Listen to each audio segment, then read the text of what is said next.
Good morning, viewers and listeners of Concerned Citizens Media.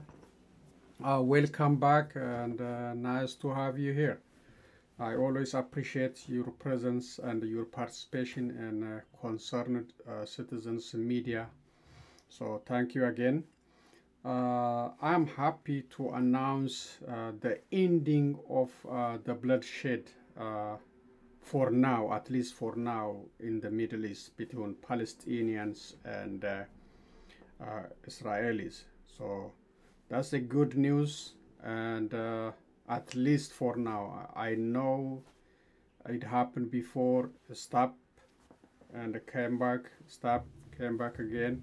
So that is the situation in the Middle East until permanent solution or a two-state solution established in that region, especially between Palestinians and Israelis.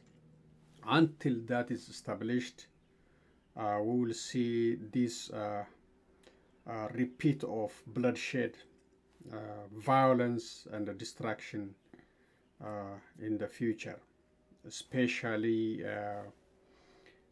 the Israeli aggressions to take more land, the continuation of settlement through force, through eviction will continue until the permanent government established in Palestinian controlled area. It's a tough one, it's a challenging one, not only for the Middle East, but for the whole globe. I see people fighting on the streets of New York and other big cities because this issue is very serious, very serious. It's not only in the Middle East, but it affects the whole thing. And I have the video, a couple of videos. One, the celebration of the ceasefire and by Palestinians. Israelis also celebrated, but I don't have that video now. Also, before the celebration,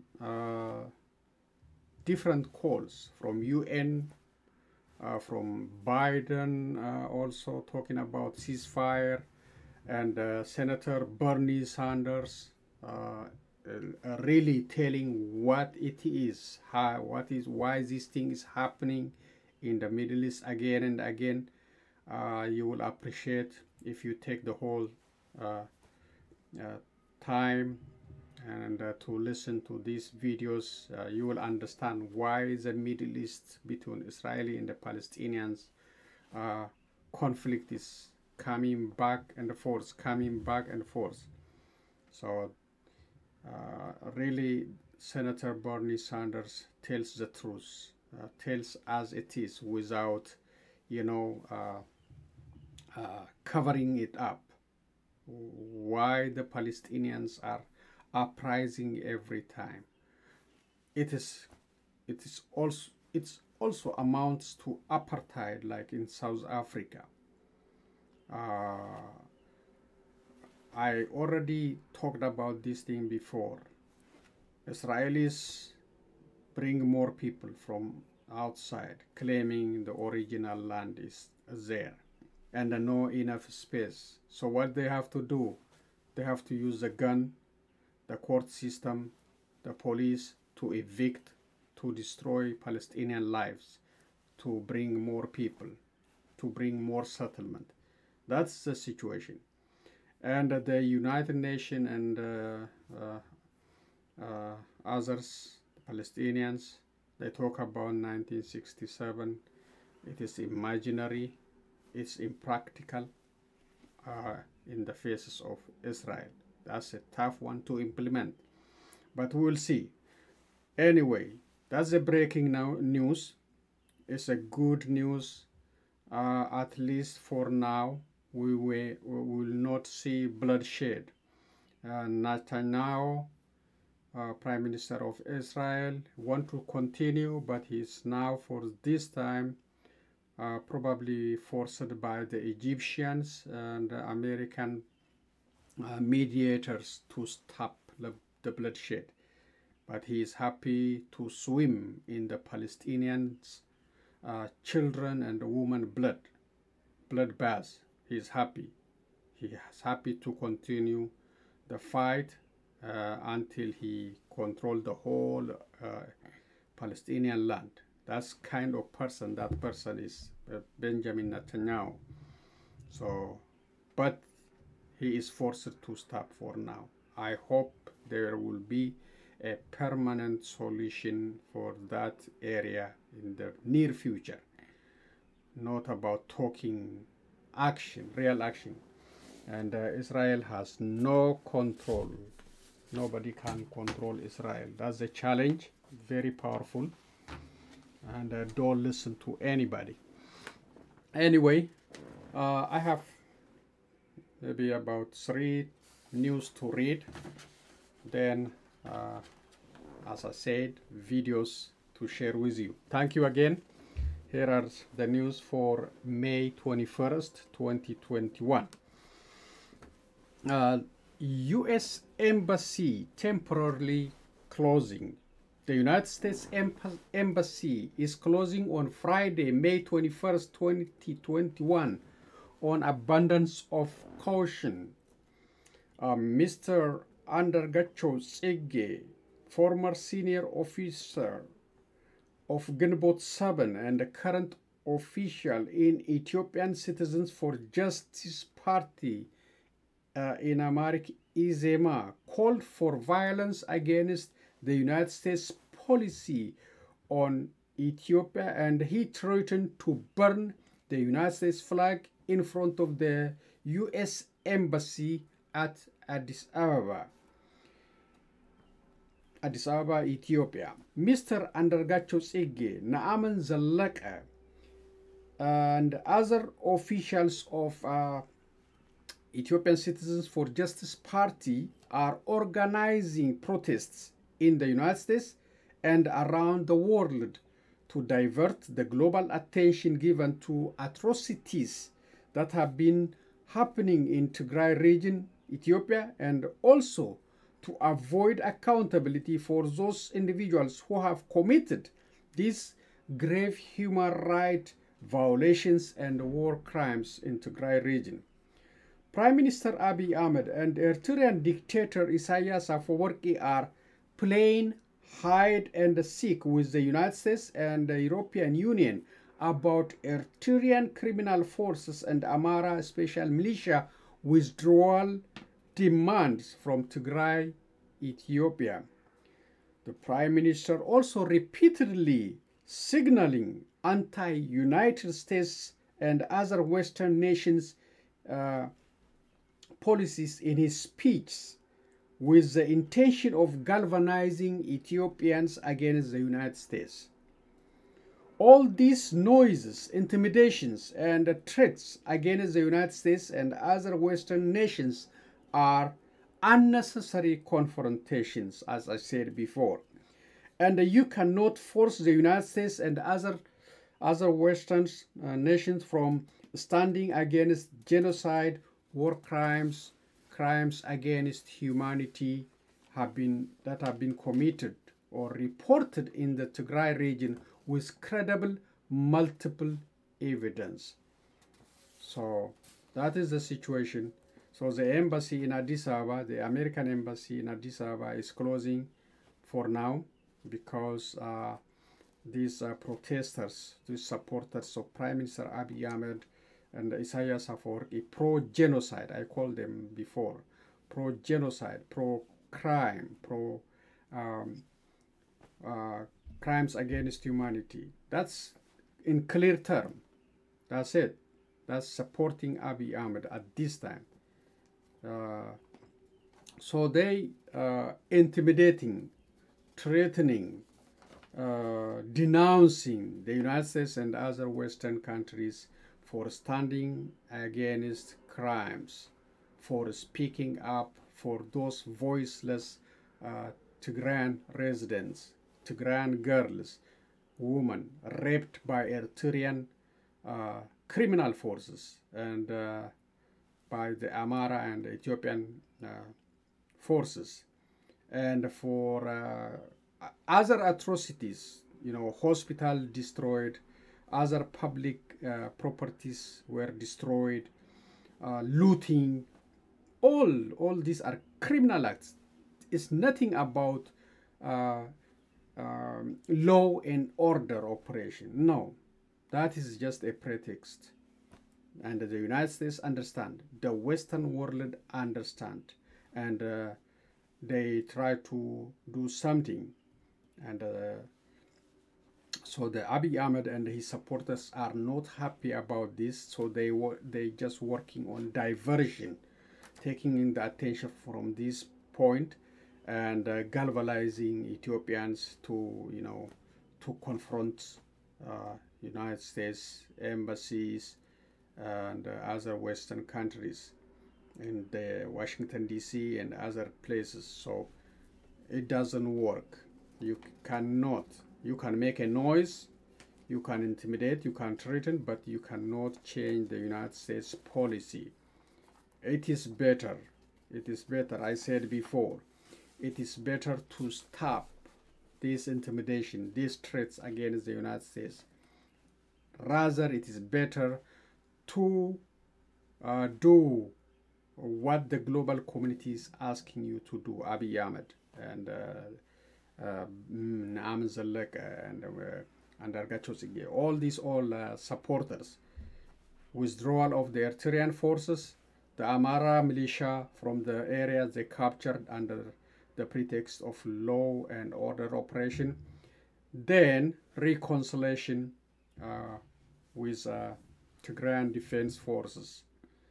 You cannot win this war. This war is expanding. You cannot win. So that is the situation.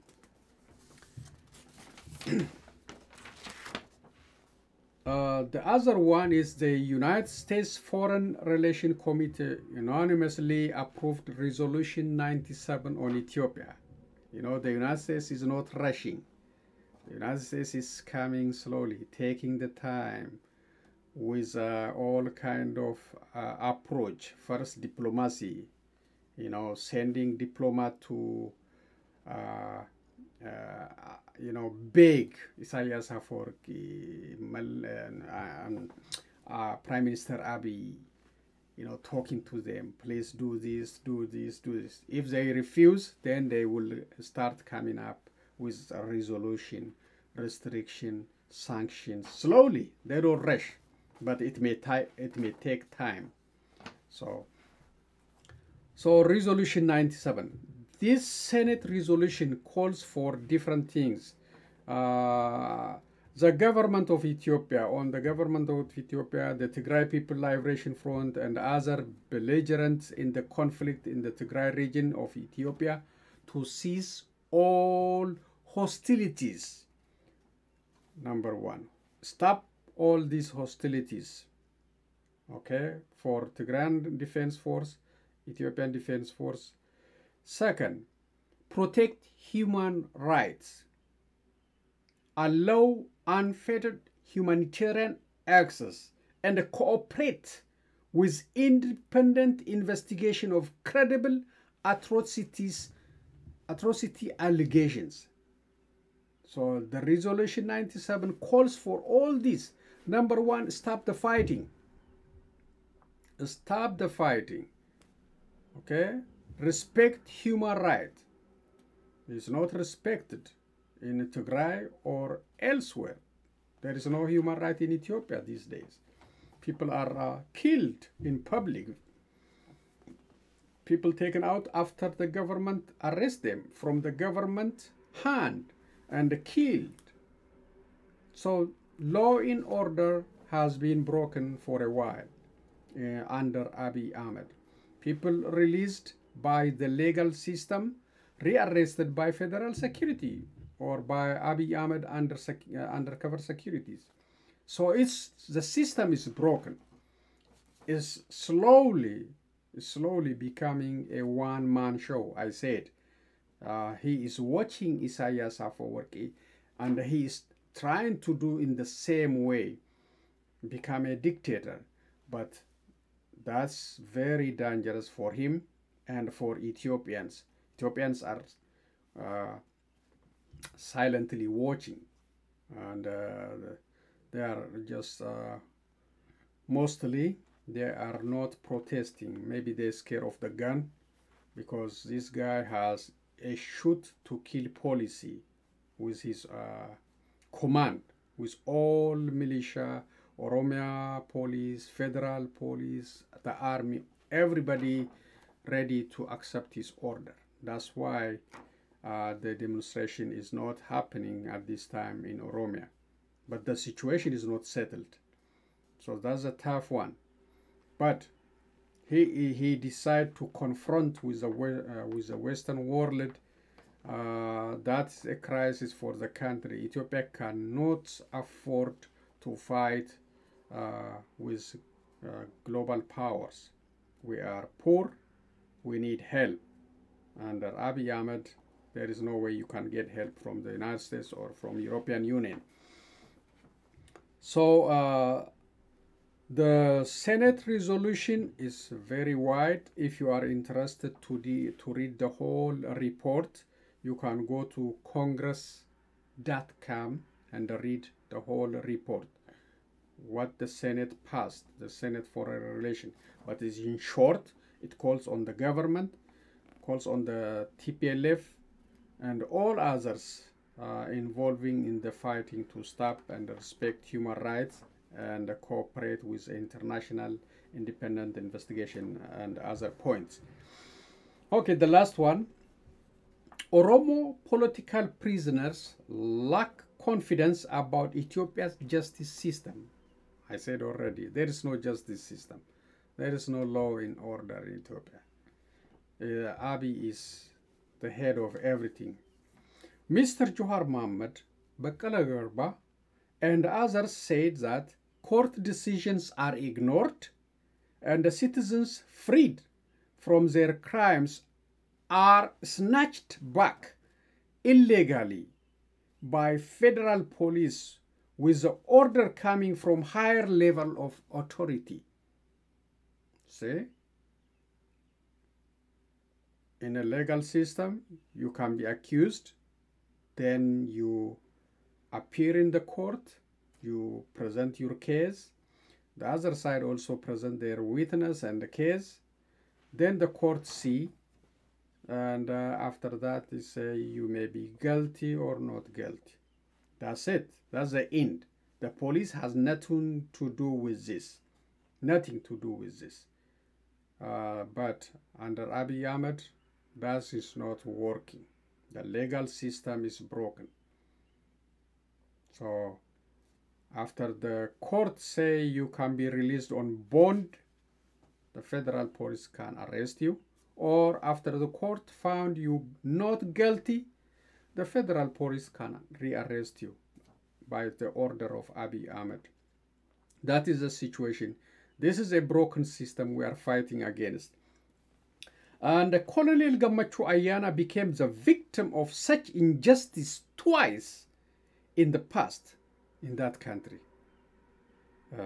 He is not the only one, but he became the victim of such travesty of justice, such injustice in Ethiopia. So this Oromo political prisoner said it is useless to have court schedules and hearings. They are right. It is useless. It is useless. As a sign of desperation in Ethiopia's law and order, these political prisoners prefer staying in the prison cells until credible justice system is established and its decisions are honored in Ethiopia. That's their decision now. They are not interested to go to the court hearings, appear for scheduled court hearing. Meaningless. The justice system is broken. And the judge's orders are not honored. Not honored. So they prefer staying in jail until change comes in the future. Until such legal system is formed, it is a waste of time to appear for the current court's proceedings. Prime Minister Abiy Ahmed and his supporters use every government resources to deny justice for all illegally arrested Oromo politicians. So this must be changed in that country to have confidence in the court system. If that doesn't happen, it's meaningless. People released, recaptured again, put in jail. People released on bond, recaptured again, disappear, and create chaos for the family and for individuals arrested illegally. So this shows that Abiy Ahmed doesn't have any credible evidence against these Oromo politicians. The only thing is he wants to facilitate the political field for Prosperity Party. That's it. How he do? He use the structure of the government, the finance, the court system.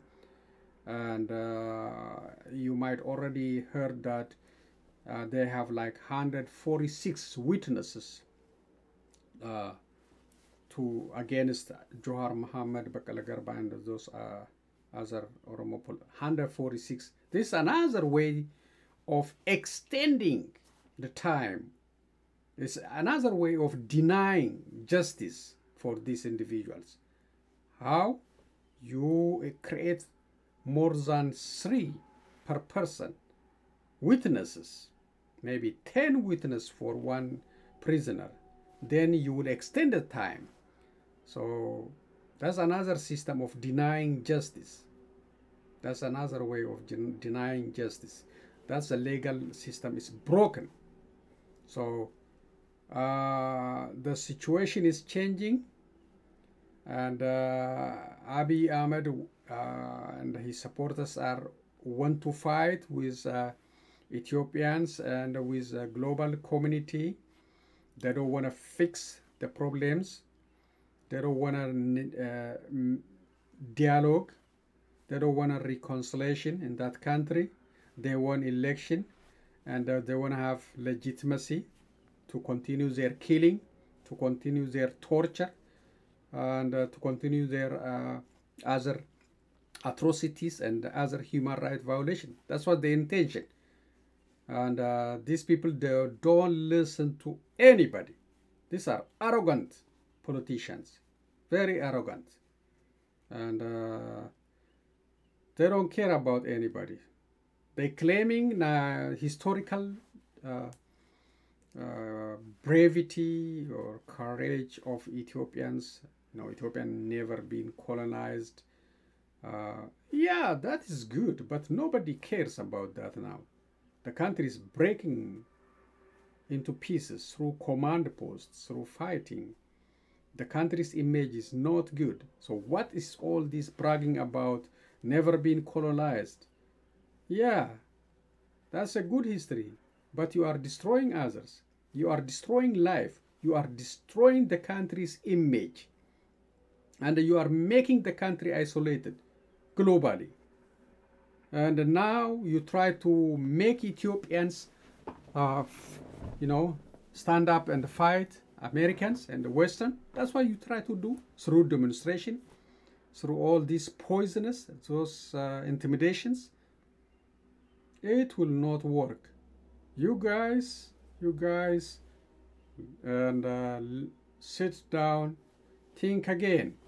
The best way out for that country. So what you're doing is not the best way out. It is wrong. You need to fix the problem. You need to respect democracy. You need to respect rules of law, and give the power to public, and stop this fake election. It will not help you. How are you gonna think? By ignoring like 60% of the nation's population and win the election and relax, and no, that will not happen. It's already said. So that's all I have for the reading. Let's go to the videos and conclude today's presentation. Thank you again. Let's get started.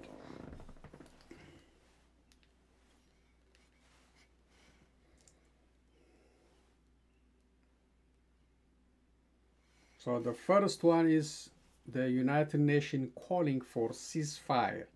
So you will hear Bernie Sanders, UN Secretary General, talking about, calling for ceasefire. Then after that, Biden. After that, the celebration after ceasefire. Thank you again. Let's listen.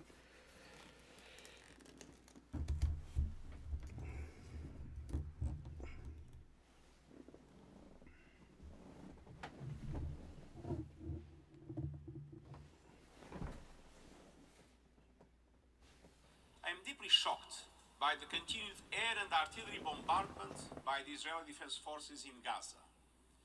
As of 19 May, these had claimed the lives of at least 208 Palestinians, including 60 children, and injured thousands more.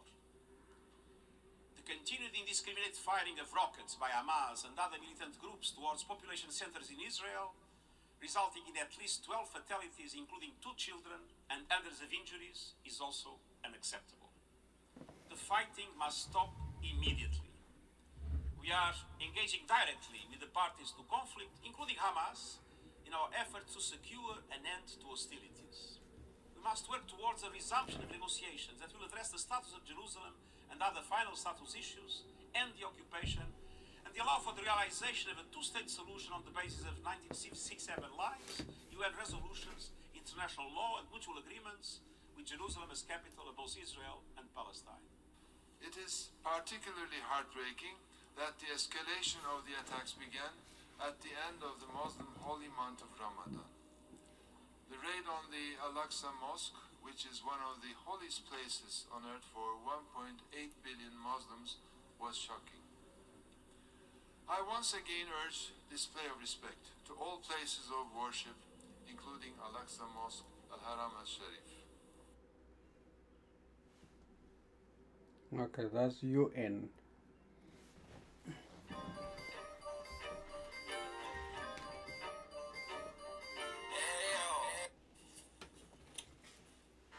Okay, this is Senator Bernie Sanders' resolution in the Senate. Unlike Senator Scott's resolution, mine is short and to the point. And I think it expresses the feelings of the overwhelming majority of people in our country and, in fact, throughout the world. And this is what our resolution says. Quote, whereas every Palestinian life matters, and whereas every Israeli life matters, now therefore be it resolved that the Senate urges an immediate ceasefire to prevent any further loss of life and further escalation of conflict in Israel and the Palestinian territories, and supports diplomatic efforts to resolve the Israeli-Palestinian conflict, to uphold international law, and to protect the human rights of Israelis and Palestinians. I'd like to thank my colleagues, Senator Warren, Senator Van Hollen, Senator Kaine, Senator Carper, Senator Heinrich, Senator Murphy, Senator Merkley, Senator Ossoff, Senator Leahy, and Senator Markey for co-sponsoring this resolution. I would also like to point out that those of us who are supporting an immediate ceasefire are certainly not alone. We join with nearly the unanimous call from the European Union, with United Nations Secretary General Antonio Guterres, with Pope Francis, and with many others. In other words, all over the world, people are seeing the terrible tragedy that is taking place in the region, and they want an end to it as quickly as possible through a ceasefire. Now, I happen to have read Senator Scott's resolution, and I was particularly struck by one sentence in it on page 2. And what it says, and I quote, "The Senate mourns the loss of innocent life caused by Hamas's rocket attacks," end of quote. That was on page 2. Now, I certainly agree with that. And I think every member of Congress agrees with that. The loss of 12 innocent Israeli lives is in fact a tragedy. But what about the loss of 227 Palestinian lives, including 64 children and 38 women? Does Senator Scott not believe that the loss of those Palestinian lives, 64 children and 38 women among others, is not a tragedy? Yeah. I believe that we should be mourning the loss of Israeli life, but we should also be mourning the loss of Palestinian lives. Or perhaps some people think that Palestinian lives don't matter. I would hope not. And let us be very clear. I appreciate you, And when we Senator talk about Bernie the tragedy Sanders, for that telling is the now truth. taking place in Gaza, what we are talking about is not only the terrible loss of life.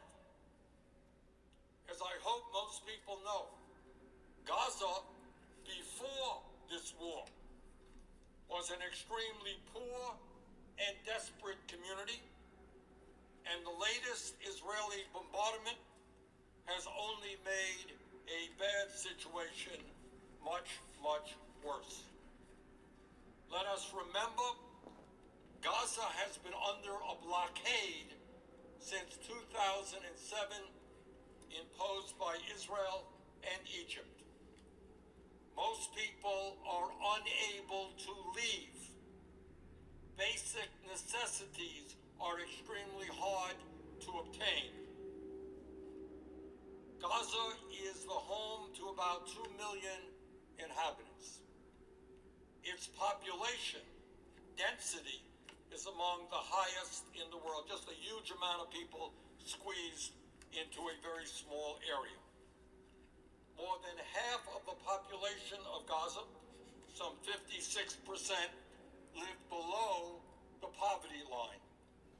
70% of the population is receiving aid, according to estimates by the United Nations. Food rations constitute most of that aid. Unemployment in Gaza is around 45%. 48% of the population is under the age of 18, and 70%, let me repeat, 70% of the young people in Gaza are unemployed with no hope for the future.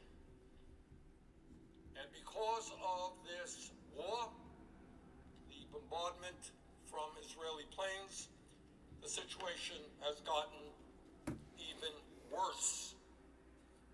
Today's New York Times reports that the Israeli bombardment has, and I quote, this is from the New York Times, damaged 17 hospitals and clinics in Gaza. Got that? 17 hospitals and clinics have been damaged. The bombardment has wrecked its only coronavirus test laboratory, sent fetid wastewater into the streets, and broke water pipes serving at least 800,000 people. Sewage systems inside Gaza have been destroyed. A desalination plant that helped provide fresh water to 250,000 people in the territory is offline. Dozens of schools have been damaged or closed, forcing some 600,000 students to miss classes.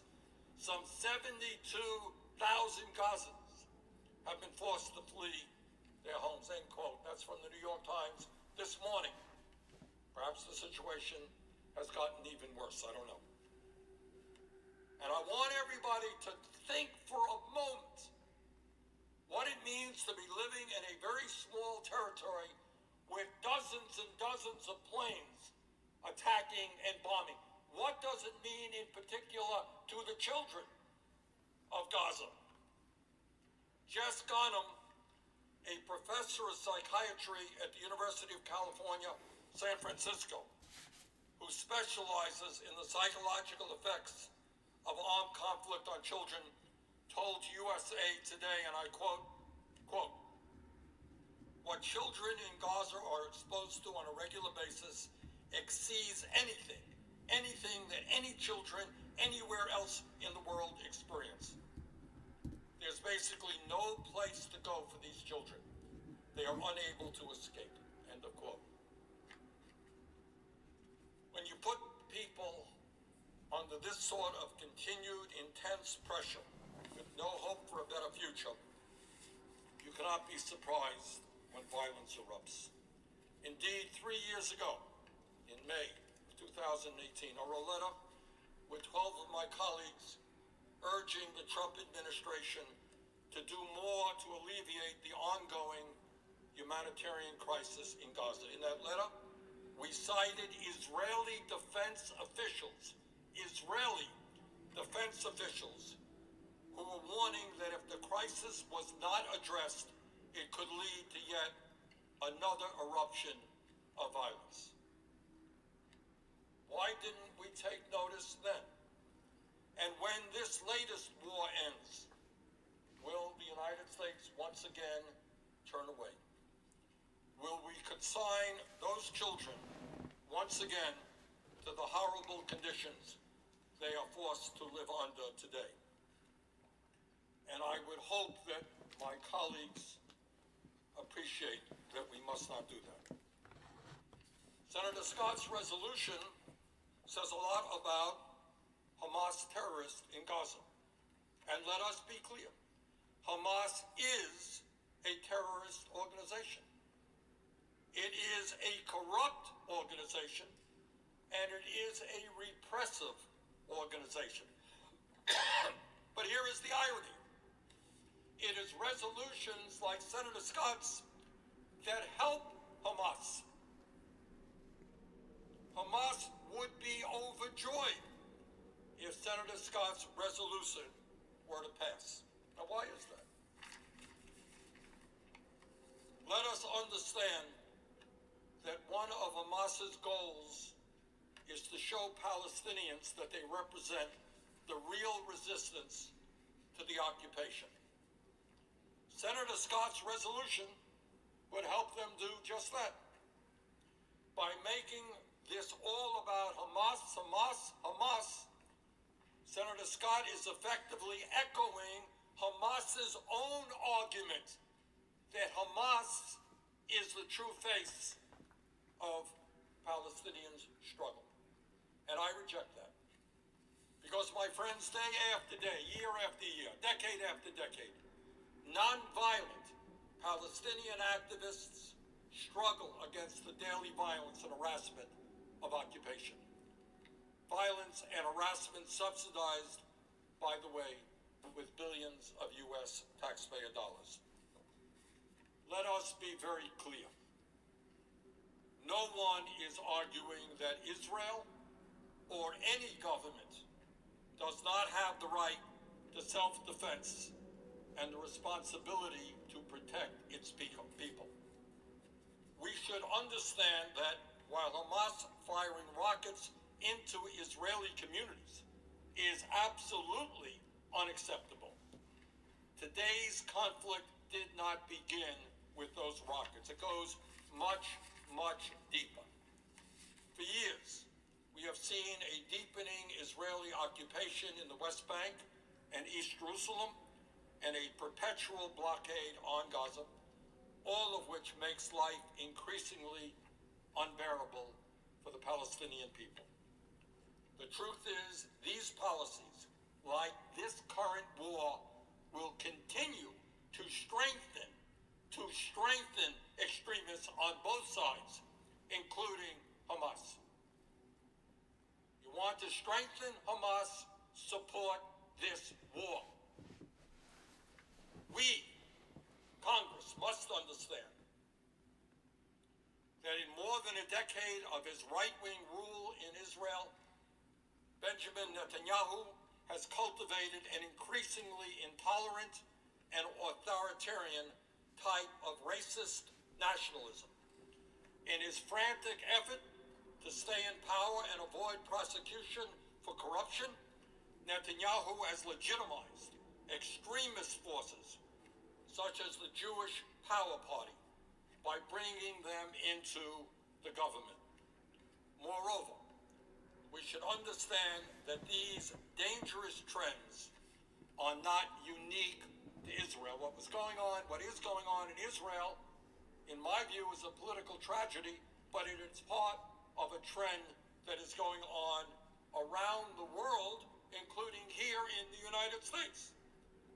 We are seeing the rise of authoritarian nationalist movements.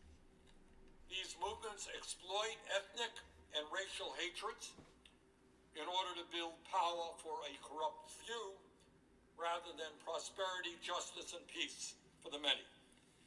For the last 4 years, these movements have had a friend in the Trump White House.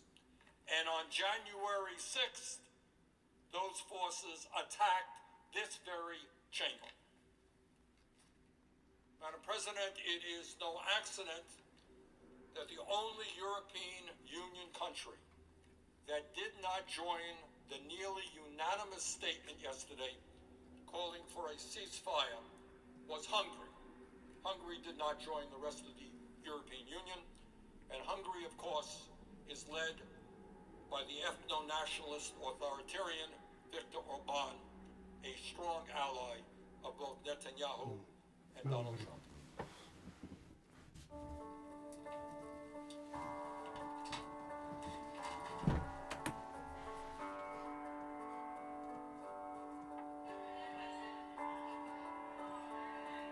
Travelers, it's better under the umbrella. Now, some may choose to be on that side, but that is not the side I choose to be on.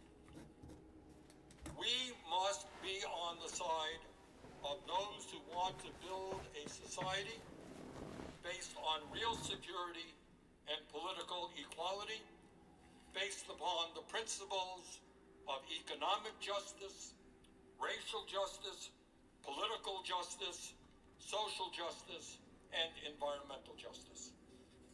I believe we must stand in solidarity with those Palestinians and Israelis working to build a future of equality and peaceful coexistence, and not with the intolerant extremists on either side who wish to destroy that future. In this moment of crisis, the United States should be urging an immediate ceasefire. My colleagues, I strongly believe that the United States has a major role to play in helping the world build a more peaceful and prosperous future, one in which human rights are upheld and the life of every human being is valued. We should be leading the world in combating the existential threat of climate change. We should be leading the world in making sure that every person on earth, no matter what country he or she lives in, receives a vaccine to protect them from the COVID-19 virus. And yes, we should lead the world in attempting to bring the Israeli people and the Palestinian people together. If the United States is going to be a credible voice on human rights on the global stage, we must recognize that Palestinian rights matter, Palestinian lives matter. Madam President, I object to this conversation. President Biden spoke Thank you, about Senator ceasefire Bernie between Sanders. Israel and Really Hamas. appreciate CBS News senior you, White House and political God correspondent bless Steve you. has the Long latest live. from the White Really. House. President Biden tonight welcomed the news of a Middle East ceasefire. I send my sincere condolences to all the families, Israeli and Palestinian, who have lost loved ones, and my hope for a full recovery for the wounded. Until tonight, the president has said very little in public about the violence. I believe the Palestinians and Israelis equally deserve to live safely and securely and to enjoy equal measures of freedom, prosperity, and democracy. The White House has focused in recent days on what it calls quiet, intensive diplomacy behind the scenes. I believe we have a genuine opportunity to make progress, and I'm committed to working for it. Mr. Biden has spoken with Israeli Prime Minister Benjamin Netanyahu 6 times since the violence began, and today with the president of Egypt, part of the administration's more than 80 calls to Mideast leaders in the past week. Ed O'Keefe joins me now from the White House. Ed, what else is the White House saying about this ceasefire? Well, Lana, they would point out that this comes after about 11 days of what the administration has described as quiet, intensive diplomacy that's gone on mostly behind the scenes over telephones, possibly Zoom calls, all of it designed to keep this from turning into a longer-term, far more violent and deadly situation. Senior administration officials telling CBS News the president's falling back on his decades of experience and deep contacts across the Middle East and understanding that things can change very quickly, can escalate quickly if they're not addressed as fast as possible. In this case, the United States has been in close coordination with Egypt, in part because the United States doesn't officially engage with Hamas, which it considers to be a terrorist organization. So Egypt serves as the interlocutor between the two countries and helped orchestrate this ceasefire that is taking place tonight. But the other thing that the White House has been sensitive to over the last several days is the criticism from members of the Democratic Party about how the president was responding to and talking about this situation.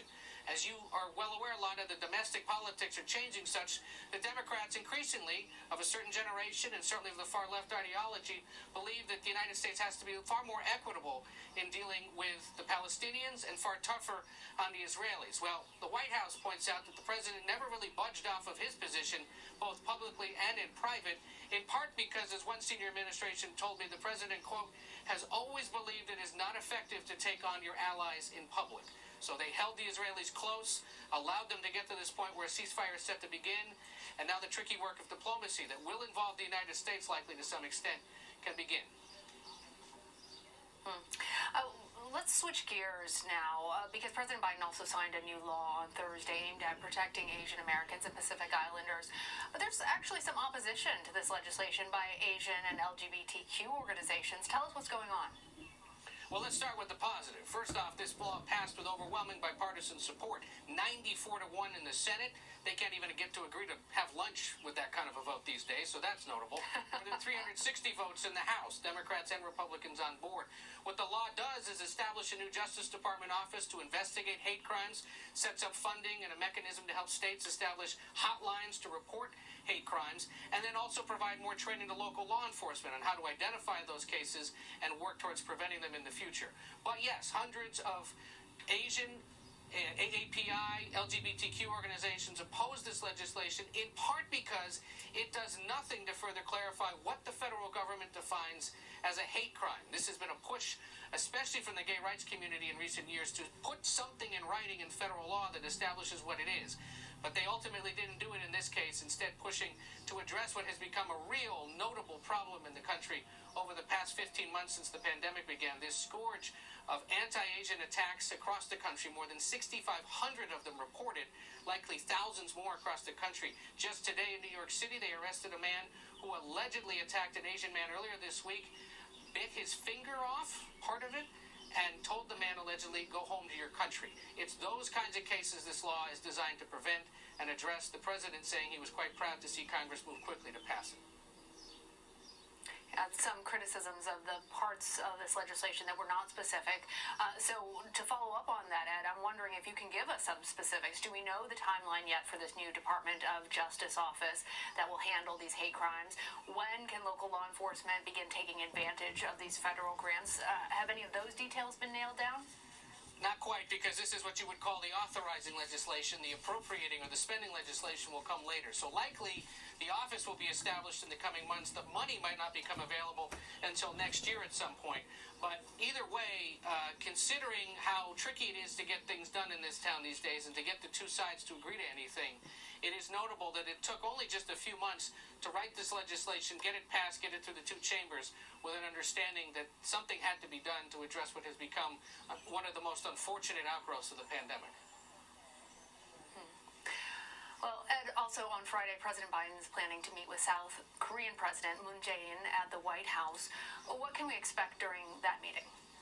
This is the kind of foreign policy the president wants to be focused on. Asia, concerns about China, the rise of China across the world, and of course the situation in North Korea. This president so far hasn't spoken much publicly about what was one of the most active issues in terms of foreign policy for the Trump administration. He's trying to strike a balance somewhere between the full-on engagement that the Trump administration have and the sort of waited-out policy of the Obama administration, figuring that there's got to be something in the middle that can be worked out. So that's likely to be part of these conversations as well about China and its influence across not only the Far East but the rest of the world.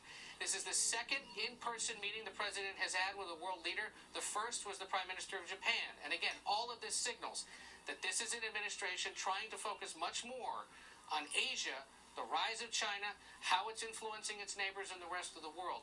It's these issues like the Middle East or ending the war in Afghanistan that are designed to sort of discount those issues and reset the United States to make it realize it's got to be focused on that part of the world if it's going to be competitive this century. Lana? All right, Ed. Always appreciate your insights. Thank you. Take care. This is our block, our place, our people. I have one Not having more a ride to video get the vaccine about can't be the reason you don't get ceasefire it. celebration. Let's see. You want to help? Donate a ride today. Come on. There we go. This is the last one.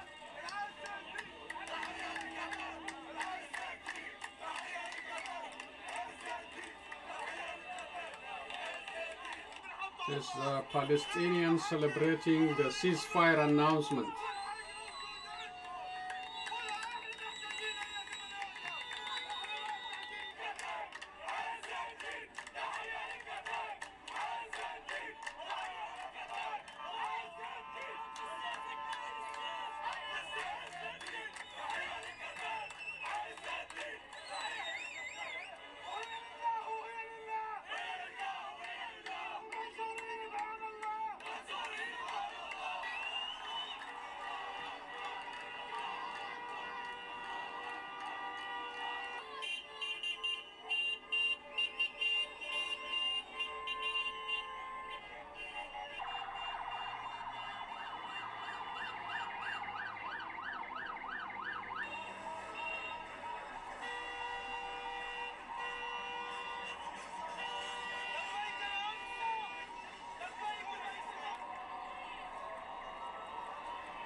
Okay, that's it, and really encouraging to see the Palestinians celebrating the ceasefire, even though they are the most suffered under this 11-day bombardment of Israeli jets and heavy artillery. Is not easy, really. They suffered a lot. As you already heard, that 64 children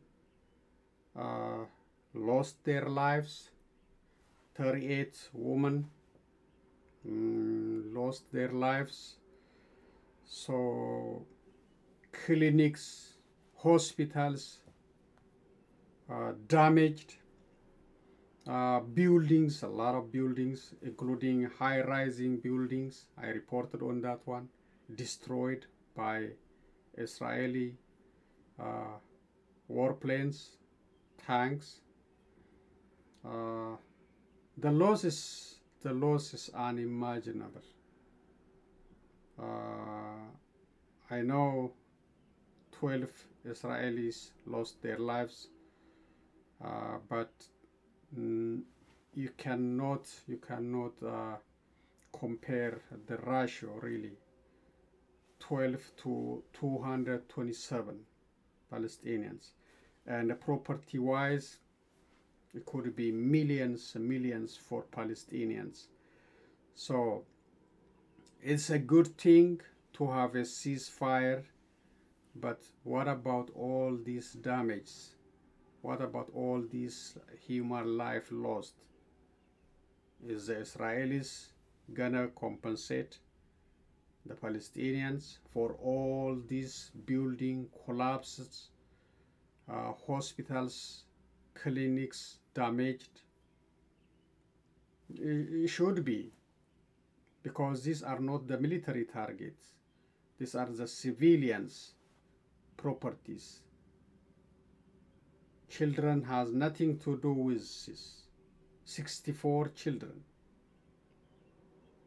There must be some kind of responsibility or accountability on Israeli side. But they are the powerful who gonna ask them. Where are you gonna take them? International court? How are you gonna enforce them? How are you gonna enforce it? How are you gonna make them pay? So it's a lot of challenges, but the breakthrough to have this ceasefire is good. As Bernie Sanders said, Palestinians are cornered into a smaller area, unlivable, under constant pressure of Israeli and also those Arab leaders with Israeli or Jewish blood, like the Egyptian leader. They are the one closing the border, make them suffer, plus other Arab leaders too. They are not helping. They care only about their power and making the Palestinians suffer through time, lose the ground through time, allow the Israelis to build more houses, more settlements on Palestinian lands. That is the situation. So let's pray this will be the end. I hope we'll not see it again. Hope. But it's possible after a while, after a little bit break, the Israelis gonna poke the eyes of the Palestinians, push them. Then when the Palestinians act, the Israelis come back with their planes and tanks to move more land, to gain more land through destruction with the plane and tanks. That is the situation. But I appreciate Bernie Sanders for standing up for the truth, telling it is the situation is not only for one time, it's a generation, from generation. Unemployment is high, food security is problem. Everything is more than apartheid, worse than apartheid. So I hope it will change. And the other thing interesting is Biden signing anti-Asian discrimination. I reported on that one too. Some crazy peoples in California and other New York, different places, they just act stupidly, attacking the Asians based on just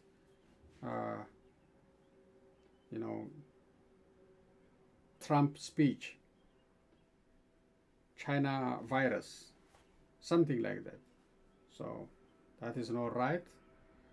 That should be controlled, and this resolution is good for that case. And all Americans must respect each other.